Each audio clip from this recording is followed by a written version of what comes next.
బంగారం ధరలు సామాన్యుడికి అందనంత ఎత్తుకు చేరుకున్నాయి. దీంతో బంగారం మాట వింటేనే హడలిపోయే పరిస్థితి వచ్చేసింది. అయితే దీన్ని ఆసరాగా చేసుకుని కొంతమంది వ్యాపారులు నకిలీలను అంటగట్టే ప్రయత్నం చేస్తున్నారు. నకిలీ బంగారాన్ని కూడా అనుమానం రాకుండా అమ్మేయాలంటే ఏం చేయాలా అని ఆలోచించిన వ్యాపారులు ఏకంగా అనుమతి లేని హాల్ మార్కును వేసేస్తున్నారు. గుట్టు చప్పుడు కాకుండా సాగుతున్న ఈ వ్యవహారాన్ని బిఐఎస్ అధికారులు బట్టబయలు చేశారు. రాష్ట్రంలోనే మొట్టమొదటిసారి గుంటూరు నగరంలోని లాలాపేటలో ఉన్న బంగారు షాపులపై బిఐఎస్ అధికారులు దాడులు చేశారు. ఈ దాడుల్లో విస్తుపోయే అంశాలు వెలుగు చూశాయి. సాధారణంగా లైసెన్స్ ఉన్నవాళ్ళు మాత్రమే హాల్ మార్కును ముద్రించాల్సి ఉంటుంది. హాల్ మార్క్ ముద్రించే మెషిన్ను అధికారికంగా ఆ వ్యాపారులకు బిఐఎస్ అధికారులే అందిస్తారు.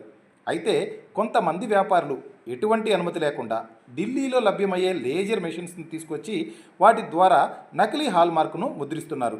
ఈ విషయాన్ని బిఐఎస్ అధికారులు తమ తనిఖీల్లో గుర్తించి ఆ మెషిన్ను సీజ్ చేశారు.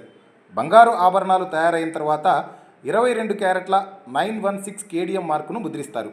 అది మాత్రమే నిజమైన బంగారంతో తయారు చేసిన ఆభరణంగా గుర్తింపు పొందుతుంది.